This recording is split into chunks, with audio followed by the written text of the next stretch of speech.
Delta is now a tropical depression and it is pushing inland over the southern U.S.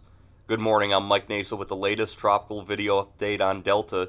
We've tracked it across the Caribbean Sea and over the Yucatan Peninsula into the Gulf of Mexico. It moved up and then it made a pretty strong landfall on the Louisiana coastline last night, very near the city of Creole, the town of Creole. You don't get more Cajun country than that, Creole, Louisiana.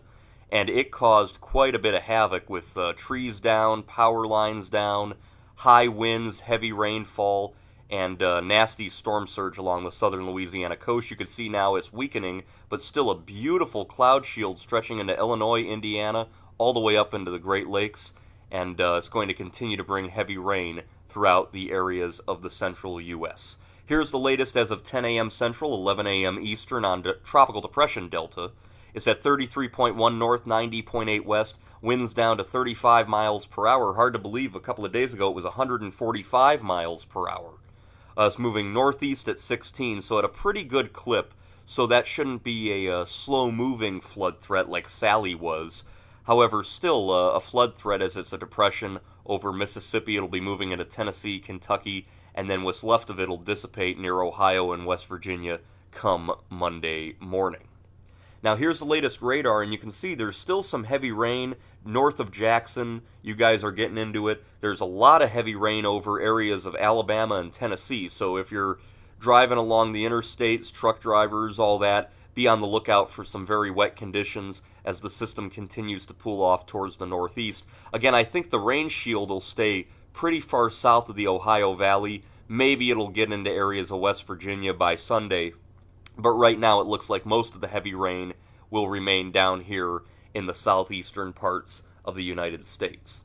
The wind was a big impact with this hurricane. I mean, it came ashore officially 100 miles per hour, but we'll see afterwards. It might have been something more in the range of 90. Nevertheless, a Category 1-2 hurricane, a potent hurricane for October, especially for Louisiana. Slamming in there, you can see hurricane force winds cut into a good portion of the state, and that's caused a lot of power outages. You can see areas here in Vermilion Parish, 20,000 people without power. Acadia, 25,000 people. So again, it really did impact areas already ravaged by Hurricane Laura, and that power outages, those have spread throughout the entire state of Louisiana. So if you're without power right now, hopefully they can get those lines back up and running, but obviously stay away from any lines that are down. You never know if they're going to be live or not. The rainfall, as mentioned before, some heavy rains, 2 to 4 inches up here north of Jackson, and definitely some heavy rain here around areas of Virginia and the mountains there in eastern North Carolina. We'll see a lot, or western North Carolina rather. We'll see a lot of that heavy rain as the system drags to the northeast. It should eventually dissipate, but again, even if the center of circulation dissipates, that doesn't mean that you won't have heavy rain. So Hurricane Delta, definitely something that we'll look back on as a very nasty October hurricane. Our next system that we might see is off Africa. Here's the Cape Verde Islands there. You can see this system here, this tropical wave. There does appear to be some kind of weak low pressure somewhere in there, and we're going to watch it. It looks like conditions will be more unfavorable in a couple of days, but it could snag a name. Looking at the name list, you can see we're onto the Greek alphabet, obviously. We've gone through Alpha, Beta, Gamma, Delta. And so now we are waiting on Epsilon, Zeta, Eta, Theta, and Iota. And I say that many because some of the long-range models show systems spinning out there where we could still get well into this Greek alphabet. It's pretty unprecedented. But yeah, don't be surprised if in November we're dealing with a Hurricane Kappa. I mean, that's very possible at this point in time. We'll see, though. Right now, there's nothing there. The GFS model, you can see it brings our system we're watching towards the Caribbean and the Gulf.